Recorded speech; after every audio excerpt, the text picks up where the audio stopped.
So we've split or cleft this piece of chestnut down, so now we've got this wedge-shaped section of timber that we're now going to process further to make it obviously cylindrical for getting on the lathe. Now, obviously we've got this wedge shape, we've got these three major corners, we've got two what we call short corners and then this long internal corner that we're going to try and remove. If it was slightly larger, it might even be worth using the furrow to cleave off that inner face just to save a bit of time and a bit of energy, but with a sharp axe it'll come off pretty easy. Now it's entirely up to you. I don't intend to do this anymore because obviously I can just sort of see exactly what I'm aiming for, but if you wanted to, you could actually use a pencil and you could actually mark on there where you're going to remove the material from. So effectively we're determining on how big a circle we can get out of the piece of wood by how close these two faces are. So effectively the wider this wedge, the bigger the circle we can make. So we'll only need to remove a small section off these corners, but a little bit more off this inner edge. So effectively we're making a hexagon, so we're going to have those flat faceted sides to it. So that'll give us something to aim for. When it comes to the actual axe work itself, you want to get yourself a very comfortable chopping block. It wants to be the right height for you. So this is perfect for me because effectively my knuckles pretty much skim the surface of the chopping block and I've got a nice straight back. So if I'm going to be using it for any length of time, I'm not going to get a really aching back. When it comes to what axe to use, we're not going to be using any kind of length to the handle. So a nice short axe with a relatively short handle. It's up to you what weight you choose. This is actually a Grand's Force carving axe. It's about sort of 2 pounds in weight, so fairly hefty, got quite a bit of weight to it. But what I would say is pick an axe that's suitable for you. If you're not used to using axes, go for a slightly lighter axe to start with because you'll find that it will make your wrist and your forearm ache quite a lot if you're using it for any extended period. We're pretty much going to be strangling it up close to the head to give us lots of control. We're not going to be holding it right back here because we're only going to be removing relatively small pieces of timber. And safety wise position, we want to be stood slightly off to one side, so effectively we're dividing this chopping block up into quarters and we're stood in this 1/4, this back side. So effectively if we miss the piece of wood with our axe and worst case scenario we miss our block, effectively we're not going to be sticking that axe into our leg. So a nice safe stance. This is a relatively new chopping block, so I've just actually sort of textured the surface a little bit by chopping into it with the axe just to give this a little bit more grip.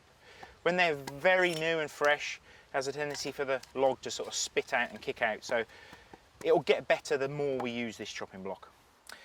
Again, safety wise, we're never going to work more than about 2/3 of the way up the log. It's far easier for us to work 2/3 of the way up and then turn the piece of wood over. If you see people working very sort of dramatically right from the end of the log, right near their hand that's holding the piece of wood, it's pretty bad technique and very easy to do yourself some harm. So you'll notice as I'm working with this piece of wood, I'm constantly turning it over. So get that nice safe stance. We're going to angle the piece of wood over and strike down with the axe so that we naturally get more accurate with it. And what I'm going to try and do is throw the axe with pretty much the same amount of force each time.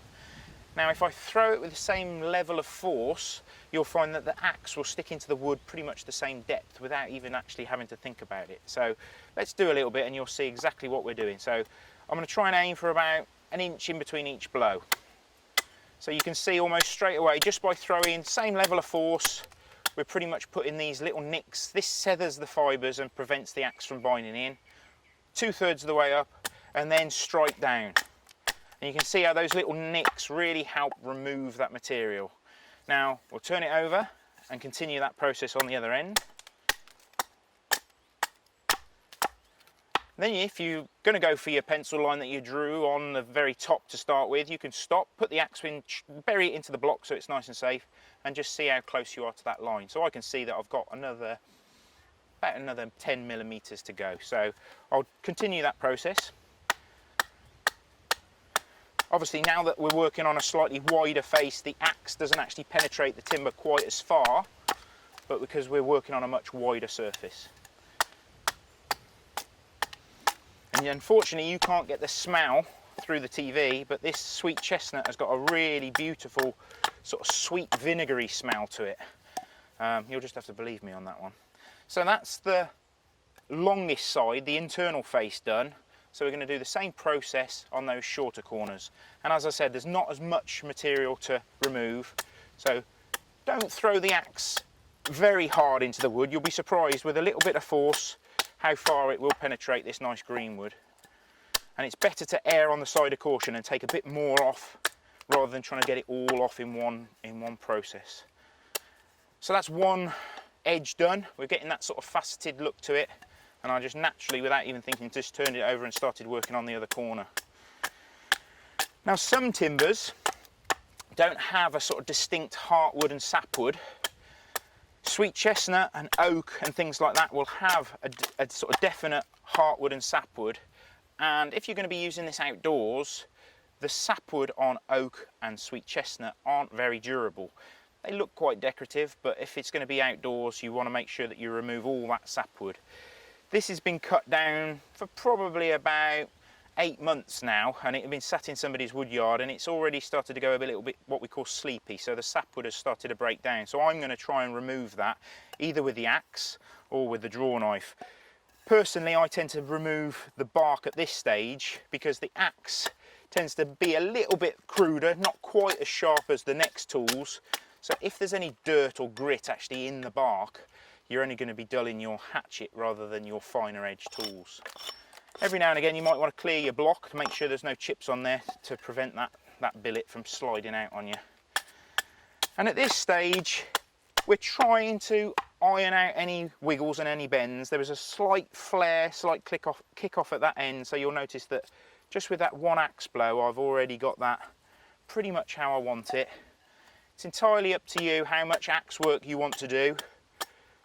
I tend to refine the shape at the next stage, but as long as I've got the majority of the bulk of material off, that's good for me. Normally what I say to people, if you're starting to use the axe like a knife and you're trying to plane with it, you may as well stop at that stage and use the next tool. It's far more efficient and also safe. So as soon as you're not actually removing chips with the axe, yeah, move on to the next process. Safety again, if you're going to come back in the next 10-15 minutes and use the axe for more trimming work, it's quite acceptable to bury the axe into the chopping block, but make sure that the tip is well within the chopping block. You see a lot of people stick their axe in like that, which is great, but if somebody walks past they can do themselves or certainly cut their clothing. So either bury it in the block, or if you've finished for the day, take it out, clean it down, oil it, put your mask on and then put it with your other tools. But for a few moments that's perfect. So that's the axe work done. So the next process is onto the shave horse.